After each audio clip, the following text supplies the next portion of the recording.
Katanya semua sudut kota Jogja itu istimewa. Apa iya?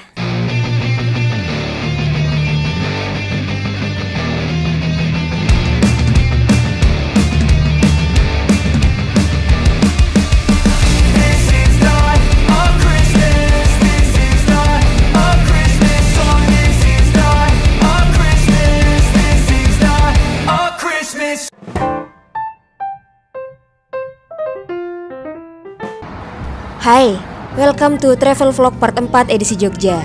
Ini adalah edisi terpanjang dari semua rangkaian travel vlogku. Disclaimer, trip kali ini gak bisa dibilang sebagai solo trip karena aku gak pure selalu sendirian.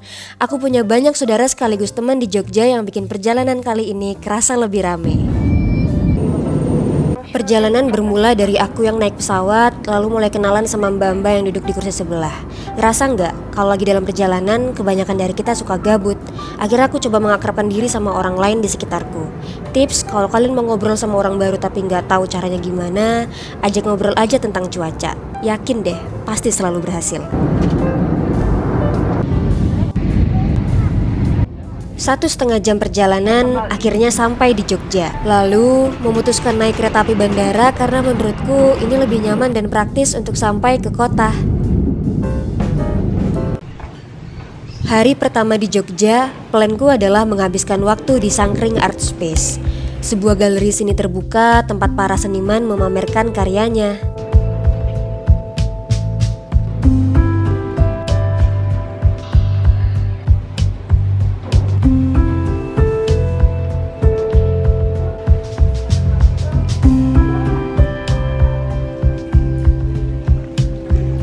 Yang kusuka dari kota pelajar ini adalah Jogja itu seperti tidak pernah kehabisan ruang untuk para pegiat seni berkarya. Pasti akan selalu ada dan terus diperbaharui setiap masanya.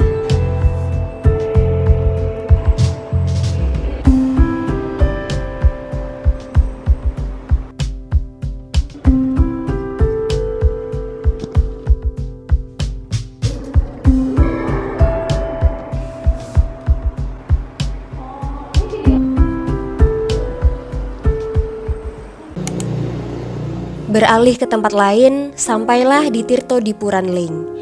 Ini juga salah satu galeri seni yang ada di Jogja. Di hari itu, kebetulan tempat ini sedang berisi pameran karyanya Heri Dono. Kita bisa lihat mulai dari lukisan, instalasi karya, bahkan arsip perjalanan Heri Dono dalam berkarya.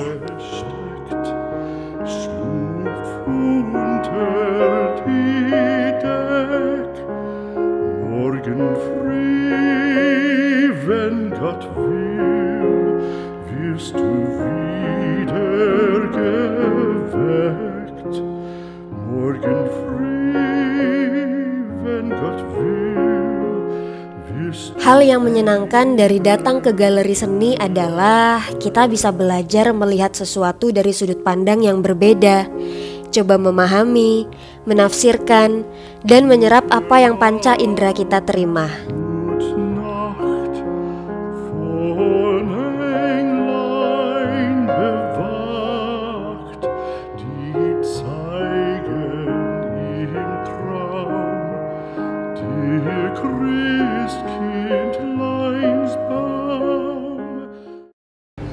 Capek muterin galeri seni, akhirnya aku mutusin mampir ke Tempo Gelato.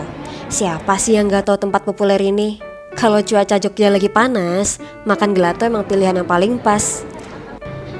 Malamnya, aku udah janjian sama temanku yang tinggal di Jogja buat makan pizza bareng dia. Kita berdua pesen signature pizzanya yang berukuran jumbo. Jujur, ukuran jumbonya melebihi ekspektasiku. Kelar makan, temanku yang namanya Vanya itu ngajakin strolling around ke area Malioboro. Rame banget pada saat itu. Terus kita mampir ke Hamzah Batik, sebuah pusat cenderamata yang juga sama ramenya.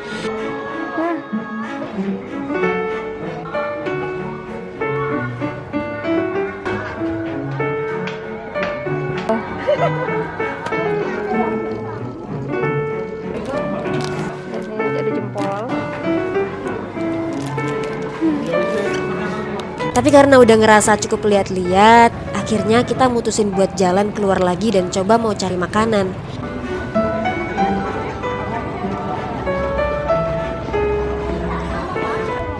ketemu deh sama penjual wedang ronde. Kayaknya aku udah lama banget deh nggak makan ini. Tada. Besoknya, aku dan teman-temanku yang terdiri dari Fanya, Dede dan Aziz berniat main ke Kaliurang. Karena agak jauh, jadi kita sarapan dulu biar nggak lapar.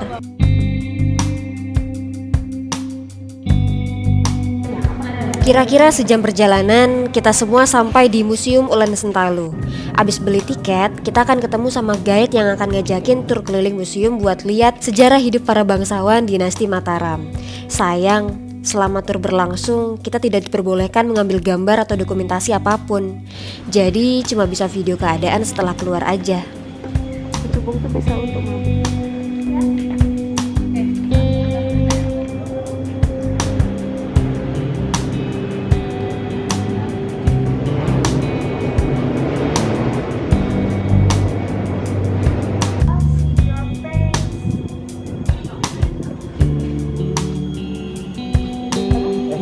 berapa ya?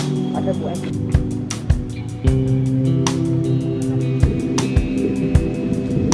Mumpung masih di Kaliurang, temanku ngide buat ngajakin main skuter. Jujur ini adalah first timeku nyoba skuteran, tapi oke lah, cukup menyenangkan walau awalnya agak grogi.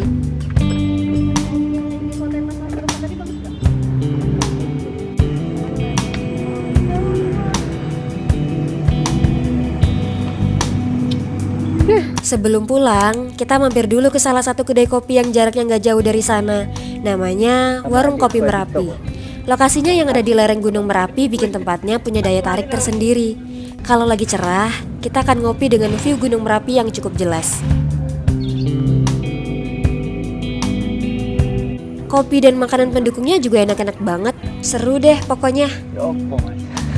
Tapi karena cuaca saat itu mendung dan udah sore juga, akhirnya kita mutusin buat pulang. Hari selanjutnya aku ditemanin Rizky, sepupuku, makan soto ayam Padal B. Kata orang-orang, warung soto ini tuh terkenal banget enaknya.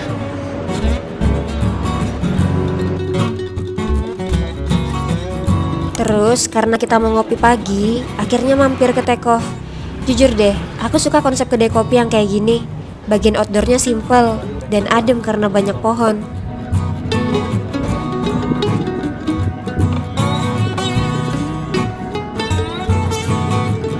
Karena ngerasa perut masih aman, kita lanjut lagi minum es doger Baleyasa. Seperti yang kelihatan di video, tempat ini emang rame banget. Gak heran sih ya, orang es dogernya juga enak.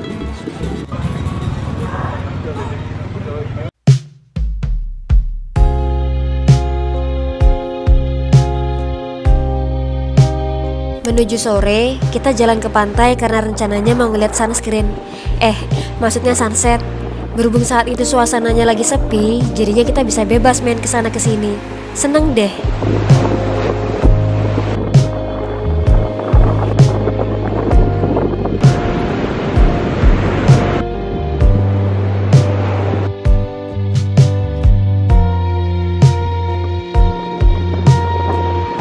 Puas lihat sunset, akhirnya kita mutusin balik.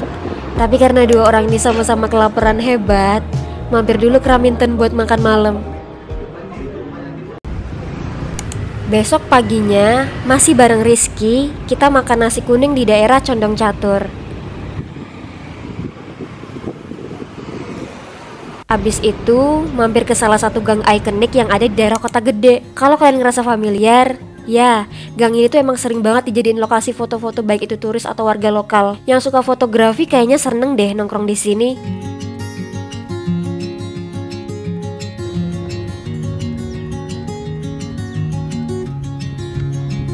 Wait, adanya dada-dada. Lucunya. Dari sana, kita jalan ke toko buku Nathan. Jadi ini tuh semacam toko buku independen yang punya banyak koleksi buku bagus.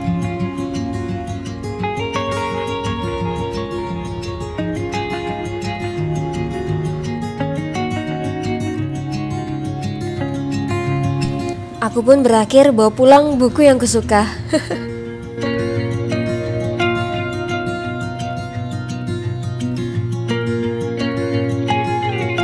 Di toko buku ini suka ada pameran seni juga. Kalau waktunya pas, kita akan ngeliat beberapa karya seni yang dipajang.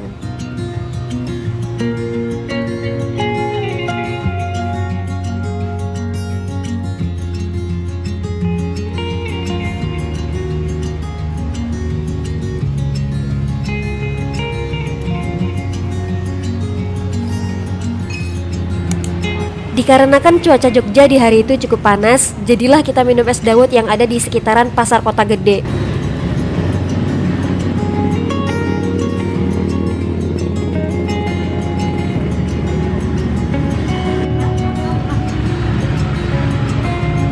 Rasanya seger banget. Terus karena Rizky udah janjian mau ketemu temennya, akhirnya kita melipir ke salah satu coffee shop.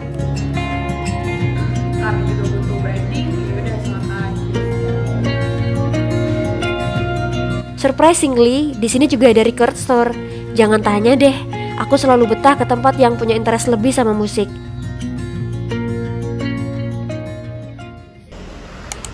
On the next day, pagi ini aku sendirian, ngabisin waktu karena aku punya beberapa kerjaan yang harus diurus. Milk by Artemi ini sebenarnya toko es krim, tapi dia juga punya banyak menu lain.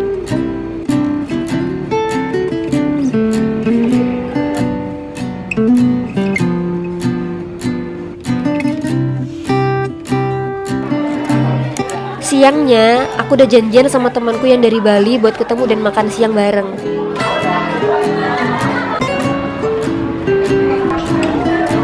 Kita milih makan di Sate Ratu karena penasaran sama review orang-orang. Dan kita berdua sepakat, ini enak. Abis dari sana, kita masih butuh tempat buat ngobrol. Terus aku ide buat ngajakin temanku ini ngopi. Akhirnya kita berdua sampai di Sang Mane Studio dan ngabisin waktu sampai sore.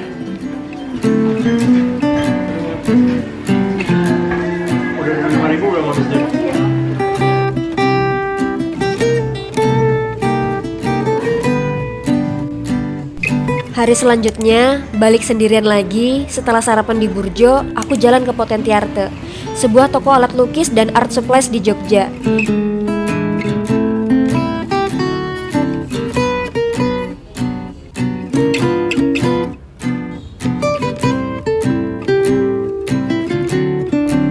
Sebenarnya niat awalku emang mau lihat-lihat aja, tapi berakhir jadi beli beberapa notebook karena keinget aku memang butuh.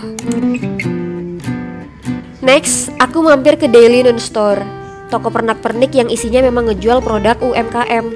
Ini tuh basically mirip-mirip kayak Grammers yang ada di Bandung, tapi versi lebih banyak. Akhirnya aku beli beberapa buat dikasih ke teman-temanku di rumah.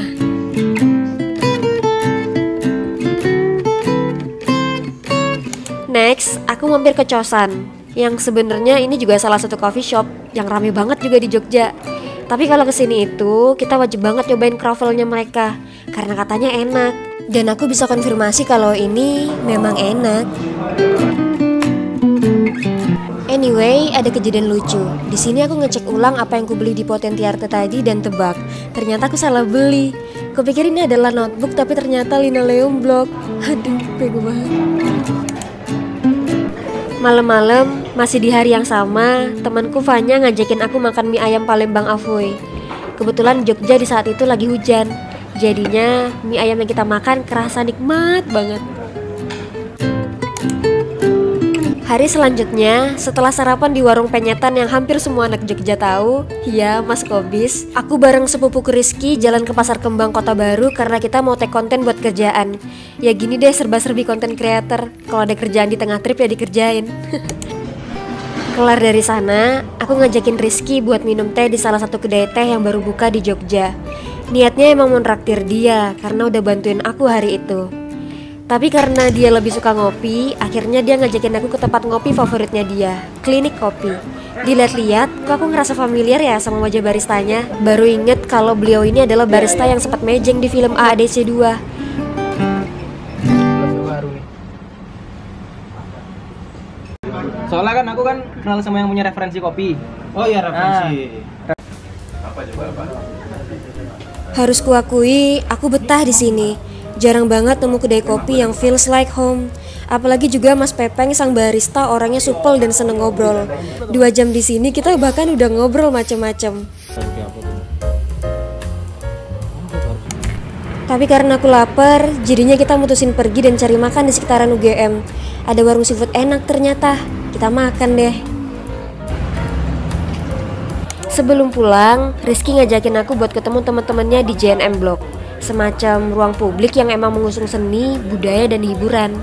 Biasanya di sini suka ada event atau acara gitu, tapi di waktu itu lagi nggak ada.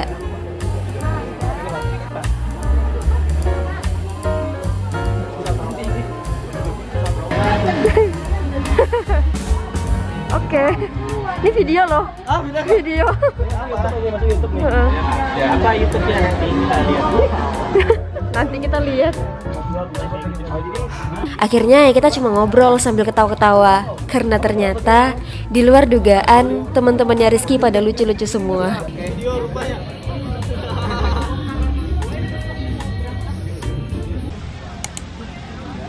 Sampailah kita di penghujung tripku selama di Jogja. Hari ini aku dan temanku Fanya ngide buat sarapan di Kopi Klotok. Yang kita nggak tahu adalah hari itu adalah weekend yang mana tempatnya jadi super duper rame. Kita akhirnya nggak ikut pesan makan karena antriannya panjang banget dan cuma makan pisang goreng. Yang aku sesali adalah kita pesan pisangnya dikit, padahal pisang gorengnya enak banget. Di garis bawah ya, enak banget.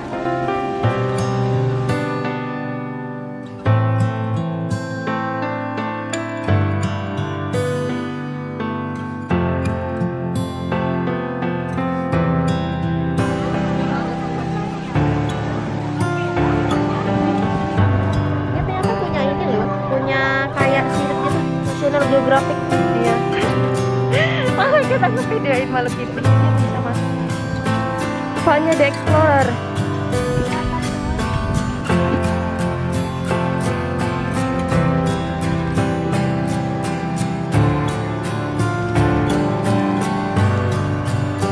Setelah makan, kita rencananya mau cari makan yang lain karena masih lapar. Tapi di tengah perjalanan, kita ketemu toko tanaman dan suddenly kepengen buat singgah.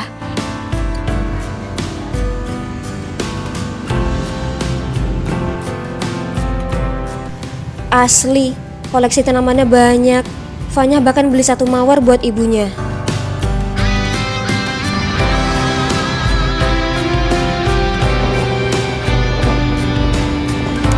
Karena udah keburu lapar, jadilah kita berhenti makan di resto manapun yang kita lewatin.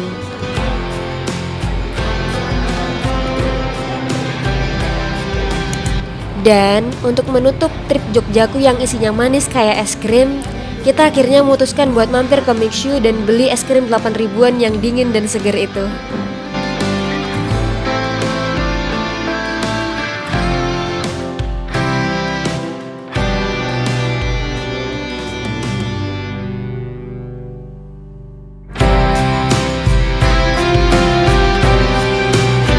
Selama di Jogja, aku nginep di tempat yang berbeda-beda, tapi mungkin aku akan kasih tahu yang cukup punya kesan buatku. Pertama, Wonderlove Hostel. Ini tuh sebenarnya semacam hotel para backpacker karena kita kan satu dorm sama orang lain. Lucunya, ternyata aku ada di dorm yang mix, which is aku tidur bareng lawan jenis di satu kamar yang sama. Jadinya, aku cuma bertahan 1 malam di sini. Kedua, Adistana Hotel. Aku cukup lama nginep di sini karena memang suka sama vibes hotelnya. Semua staff ramah, terus ada kafenya juga yang nyatu sama gedung hotel. Jadi bisa nyamper kalau lagi lapar. Terima kasih sudah menonton semuanya. Aku ngerasa eksplorasiku di Jogja belum banyak. Balik lagi apa ya buat bikin Jogja trip part 2.